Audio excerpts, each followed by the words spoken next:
వరుణ్ కుమార్ గారికి,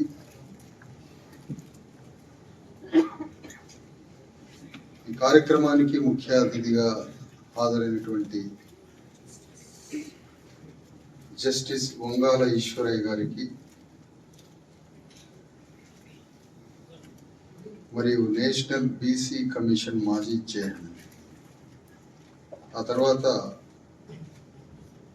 పిఎస్ఎన్ మూర్తి గారు మాజీ అసిస్టెంట్ డైరెక్టర్ జనరల్ ఆధార్, సూర్య కిరణ్ గారు గద్దర్ ఫౌండేషన్ వ్యవస్థాపక కార్యదర్శి, ప్రొఫెసర్ కంచా ఐలయ్య గారు బహుజన మేధావి రచయిత, శ్రీకాంత్ చింతల హైకోర్టు అడ్వకేట్, సయ్యద్ మక్సూద్ గారు కార్యదర్శి బాంసర్, గుడిగండ్ల లక్ష్మీనారాయణ గారు ఈ పుస్తక తెలుగు రచయిత. ఆ తర్వాత ఈ సభలో హాజరైనటువంటి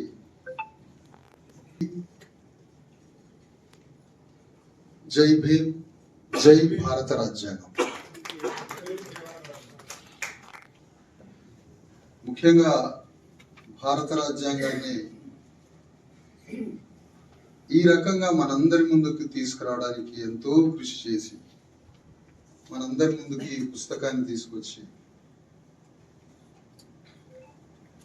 మనందరి ముందు ఈ పుస్తకాన్ని పరిచయం చేస్తున్నా దాని వెనుక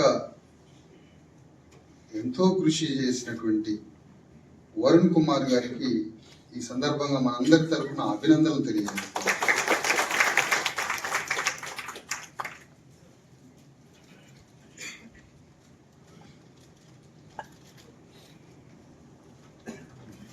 ఒక దేశ రాజ్యాంగం గురించి ఇంత వైరుధ్యమైన చర్చ ప్రపంచంలో ఏ దేశంలో లేదు.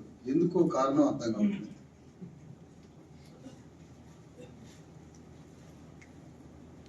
అందరం కలిసి రాసుకున్నామనేమో అంబేద్కర్ గారి ప్రియాంబుల్లో మాట్లాడుతూ ఉంటారు, కానీ ఈ రాజ్యాంగ రచనలో మా భాగస్వామ్యం లేదు కదా అని మన ప్రవర్తన ద్వారా తెలుస్తాము.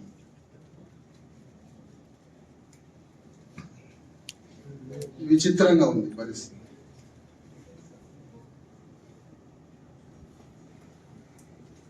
భారత రాజ్యాంగాన్ని అమలు చేసే పండిట్ జవహర్ లాల్ నెహ్రూ. దక్షిణ భారతదేశంలో మనందరం పండిట్ అంటే పండితుడు అనుకున్నాం.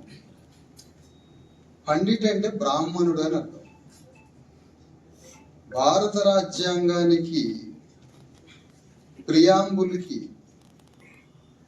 పచ్చి వ్యతిరేకిగా ఉన్న వ్యక్తి మొట్టమొదటి ప్రధానమంత్రి అయి కూర్చున్నాడు.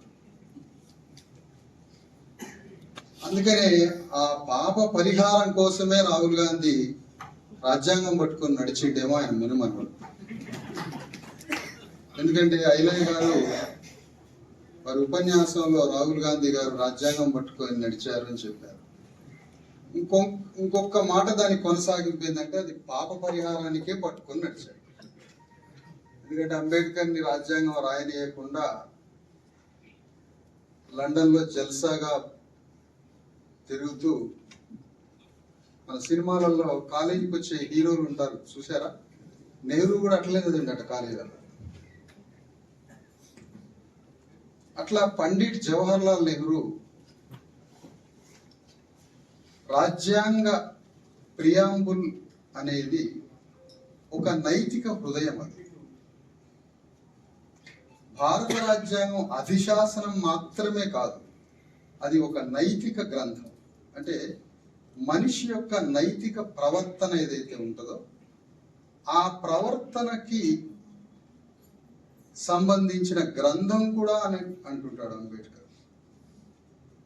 మరి రాజ్యాంగం ఎందుకు ఇంత చర్చలోకి, ఇంత ప్రతికూల పరిస్థితుల్లోకి రాజ్యాంగం ఆచరణాత్మకంగా ఆచరణకి నోచుకోని విధంగా ఎందుకు తయారైంది అంటే భారతదేశ పాలకుల యొక్క ప్రవర్తన, నైతికత, జీవన విధానం, వారి బామ్మ, అమ్మమ్మ, తాతయ్య, వారి కుటుంబం, బంధువులు, చుట్టాలు, మిత్రులు, బాల్యం దగ్గర నుంచి మరణించే వరకు భారతదేశాన్ని పరిపాలిస్తున్న 2300 సంవత్సరాల అగ్రకులాలంతా భారత రాజ్యాంగ ప్రియాంబుల్లో మాట్లాడిన 10 మాటలకి విరుద్ధమైన జీవితమే గడిపారు.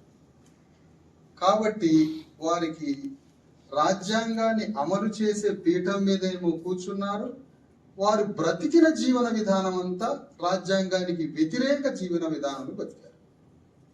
అందుకనే ఈ రాజ్యాంగం ఎంటర్ అవుతుంటే, భారతదేశంలో భారత రాజ్యాంగం ఎంటర్ అవుతుంటే